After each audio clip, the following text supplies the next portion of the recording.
नमस्कार दोस्तों, मैं विनय शर्मा अपने चैनल में आप सभी का बहुत बहुत स्वागत करता हूं और आशा करता हूं कि आप सब स्वस्थ होंगे, सुरक्षित होंगे। तुला राशि वालों के लिए अक्टूबर का महीना कैसा जाएगा, आइए जल्दी से जानते हैं। इस महीने चूँकि दिवाली है, इसलिए सबसे पहले आप सभी को दीपावली की बहुत बहुत बधाई और बहुत शुभकामनाएं। और दिवाली की तरह ही ये महीना भी आपके लिए सफलतादायक हो, समृद्धिदायक हो, यही मेरी कामना है। दोस्तों, इस महीने आपके लग्न में शुक्र और सूर्य 16 और 17 तारीख को आ जाएंगे।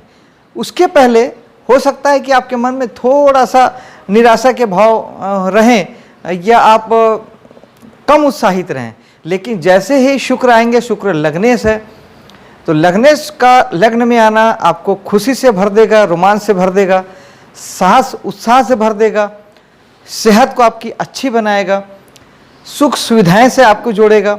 और जो सूर्य हैं वो आपको नेम फेम प्रसिद्धि भी देंगे, पिता का सहयोग भी देंगे।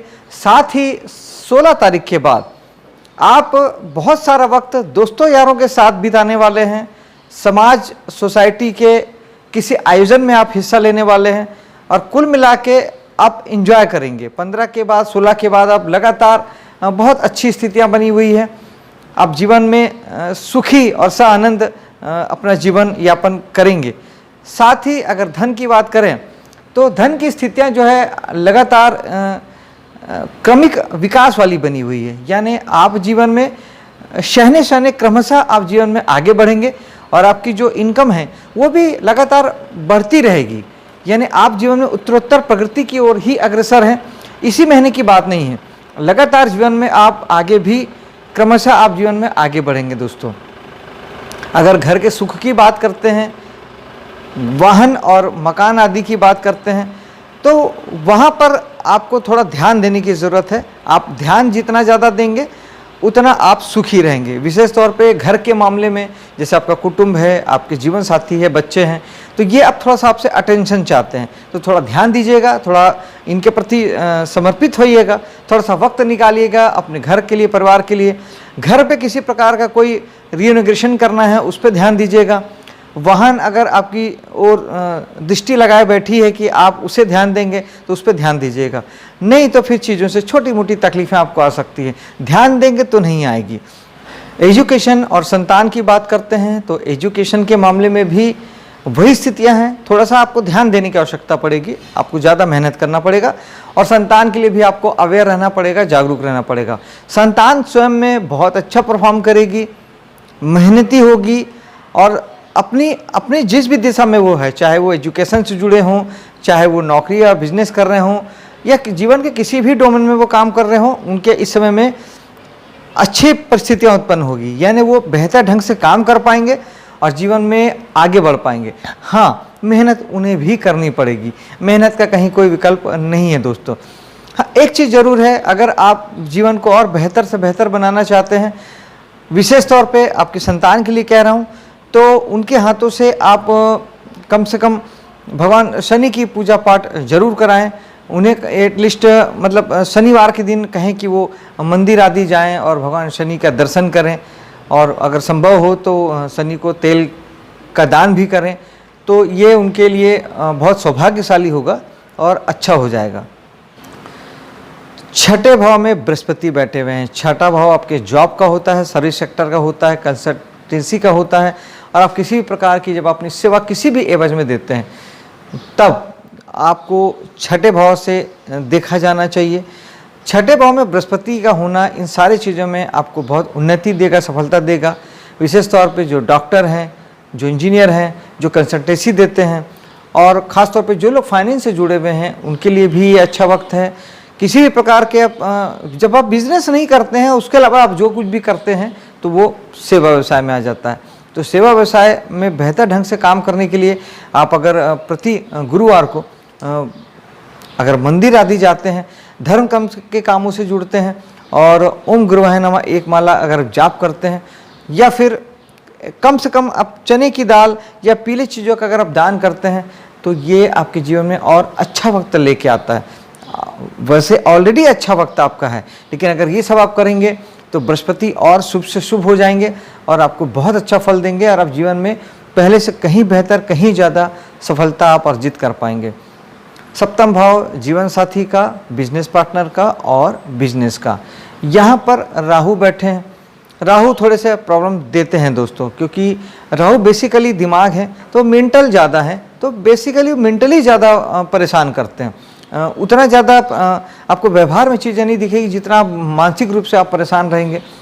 समय है जीवन साथी के ऊपर ज़्यादा ध्यान देने का। आप ये समय राहु भटकाने का काम करते हैं और सप्तम भाव चूँकि रिलेशनशिप का होता है तो बेहतर है कि आप अपने जीवन साथी के प्रति जितने आप समर्पित रहेंगे, जीवन साथी के प्रति जितने आप लगाव रहेंगे या उनके साथ बने रहेंगे तो वो सुख आपको बेहतर मिलेगा, ज़्यादा से ज़्यादा मिलेगा।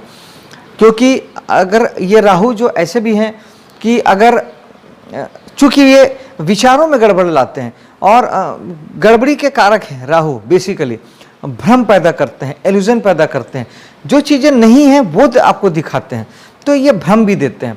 तो इस समय में भ्रम में मत पड़िएगा। एटलीस्ट कम से कम अगर आप ध्यान भी करते हैं तो ध्यान करने से राहु की समस्याएं बहुत हद तक दूर होती है और आपका बिजनेस में भी आपको कई प्रकार के भ्रम पैदा हो रहे होंगे। आपके मन में ऐसे भाव आ रहेंगे कि मैं बिजनेस चेंज कर दूं, या ऐसे भाव आ रहेंगे कि ये बिजनेस करूं कि वो बिजनेस करूं, इधर जाऊं, भटक रहे होंगे। ऐसी स्थिति में आप ध्यान जरूर से करें। और अगर आपको ऐसा लगता है कि आपकी प्रॉब्लम ज़्यादा है जीवन साथी को लेके या बिजनेस को लेके, आप राहु के लिए सूखा नारियल बहते हुए जल में बहाएं, ये एक बहुत अच्छा उपाय है। इसे अमावस्या के दिन करें, महीने में एक अमावस्या आती है। शनिवार के दिन कर सकते हैं, 4 शनिवार आते हैं। और अगर आपके घर के पास बहता जल नहीं है तो भगवान शंकर के मंदिर में भी नारियल चढ़ा के आप राहु का उपाय कर सकते हैं। बेस्ट उपाय ये है राहु के लिए कि आप चाय कॉफ़ी खूब दोस्तों को पिलाइए। चाय कॉफ़ी भी राहु का दान होता है, राहु आपके अच्छे होते रहेंगे दोस्तों। अब बात करते हैं आपके 8वें भाव की। 8वें भाव में पहले 15 दिन मंगल रहेंगे। मंगल दोस्तों वैसे तो बहुत शुभ ग्रह हैं, नाम ही उनका मंगल है, जो कि आपको साहस से भरते हैं, ऊर्जा से भरते हैं और आपको एक्शन ओरिएंटेड बना देते हैं। लेकिन चूंकि 8वां भाव गुप्त चीज़ों का होता है, रहस्यपूर्ण कामों का होता है, तो वहाँ के संबंध में ये बहुत अच्छे फल की कामना आपको करते हैं। अगर आप ज्योतिष हैं, वास्तुशास्त्री हैं, न्यूमरोलॉजी का काम करते हैं, तंत्र मन का काम करते हैं, वैज्ञानिक है, रिसर्चर हैं, पढ़ रहे हैं, आप किसी प्रकार के ढूंढने खोजने का कुछ भी काम करते हैं, जैसे कि समुद्र या पानी के नीचे कुछ आप खोजते हैं, वैज्ञानिक हैं, या अंतरिक्ष में ब्रह्मांड में कुछ खोजते हैं, किसी भी प्रकार के खोजने ढूंढने का काम 8वां भाव होता है।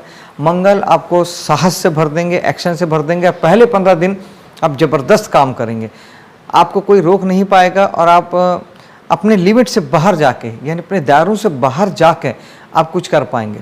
और यही मंगल 15 तारीख के बाद आपके भाग्य में चले जाएंगे, तभी आपके भाग्य को बढ़ाने वाले बन जाएंगे। आपका जो एक्शन है, आपका जो साहस है, वो वहाँ लगेगा, धार्मिक कामों में लगेगा। अगर आप किसी प्रकार के धर्म कर्म के कामों से जुड़े हैं, मंदिर आदि संचालित करते हैं, धार्मिक समितियां आप संचालित करते हैं, उपदेश देते हैं, प्रवचनकार हैं, अगर आप हायर एजुकेशन से जुड़े हैं, पढ़ाते हैं या पढ़ते हैं, तब अगले 15 दिन जो हैं आपके लिए बहुत साहसपूर्ण हो जाएंगे और आपकी ऊर्जा वहाँ लगेगी, एक्शन ओरिएंटेड हो जाएंगे। लंबी यात्राओं पे आप जा सकते हैं, पिता के लिए कुछ अच्छा करने की आप सोचेंगे, कुछ करेंगे भी, और धर्म को लेके आप ज़्यादा आस्थावान हो जाएंगे। भाग्य भरपूर साथ देगा दोस्तों। 10वां भाव, 10वां भाव में बृहस्पति की दृष्टि है, तो 10वां भाव हमारे कर्म का होता है, तो निश्चित ही कर्म बलवान होगा, उन्नतिशील होगा और लगातार आप जीवन में सफलता की ओर अग्रसर होंगे दोस्तों। एकादश भाव की बात करते हैं, जो कि हमारे लाभ प्राप्ति का है, तो वहाँ के स्वामी सूर्य आपके लग्न में बैठे हैं, यानी लाभ प्राप्ति आपको निश्चित होगी और आपके माध्यम से ही होगी। आपने जो पहले इन्वेस्टमेंट कर रखा है उससे आपको प्राप्तियाँ होगी। दोस्तों यारों और समाज सोसाइटी पे आपका ध्यान रहेगा, व्यक्तित्व का विकास होगा और सभी के साथ आप अच्छा समय बिता पाएंगे। 12वें भाव में खर्च की बात करते हैं, तो पहले 15 दिन आपको खर्च होंगे दोस्तों, क्योंकि वहाँ सूर्य भी हैं, बुध भी हैं और आपके शुक्र भी हैं। तो सूर्य आपको दोस्तों यारों पे और समाज सोसाइटी पे खर्च कराएंगे। शुक्र जो है आपको लग्जरी पे खर्च कराएंगे, विशेष तौर पे वाहन पे या घर पे आपको सुख सुविधा का सामान ला सकते हैं। किसी भी प्रकार की भौतिक सुविधा जो होती है वो शुक्र उसके कारक होते हैं। और बुध जो कि पूरे महीने वहाँ पे बैठे हुए हैं, स्वराशि के होके बैठे हैं, बुध आपको एजुकेशन पे खर्च कराएंगे। आपके वाणी के कारण पैसे का खर्च होगा। एजुकेशन बच्चों का भी हो सकता है और आपका अपने लिए भी हो सकता है। ये तो हो गई दोस्तों खर्च की बात। लेकिन यही खर्च अगर आप पैसा इन्वेस्ट करते हैं तो वो भी एक प्रकार का खर्च ही होता है। ये इसका एक उपाय है दोस्तों। अगर आप अपनी तरफ से अगर पैसे इन्वेस्ट करते हैं तो फिर और खर्च नहीं होता है, वो इन्वेस्टमेंट भी खर्च में काउंट होता है। तो आप अगर इन्वेस्टमेंट करते हैं, किसी भी प्रकार का इन्वेस्टमेंट करते हैं, लाभ के लिए, प्राप्ति के लिए आप जब पैसे आप लगाते हैं तो वो आपको फिर और खर्च नहीं कराएंगे। और साथ ही अगर आप 12वां भाव विदेश का होता है, विदेश से जुड़ के अगर आप कोई काम करते हैं तब फिर आपके लिए ये महीना बहुत प्रभावशाली हो जाएगा। विदेश से जुड़ा हुआ जो भी आप काम करते हैं उसमें बहुत बढ़ोतरी होगी, मान सम्मान प्रसिद्धि मिलेगा, आपके बुद्धि विवेक वाणी आपकी वहाँ पे साथ देगी और शुक्र के माध्यम से भोग विलास के संसाधन भी वहाँ पे जुटेंगे, काम में तरक्की होगी। दोस्तों आपका ये महीना शुभ हो, सफल हो, इसी कामना के साथ अब मैं आपसे विदा लेता हूँ। मिलता हूँ अगले वीडियो पे। तब तक मेरे वीडियो को लाइक शेयर कीजिए, मेरे चैनल को सब्सक्राइब कीजिए। जय हिंद।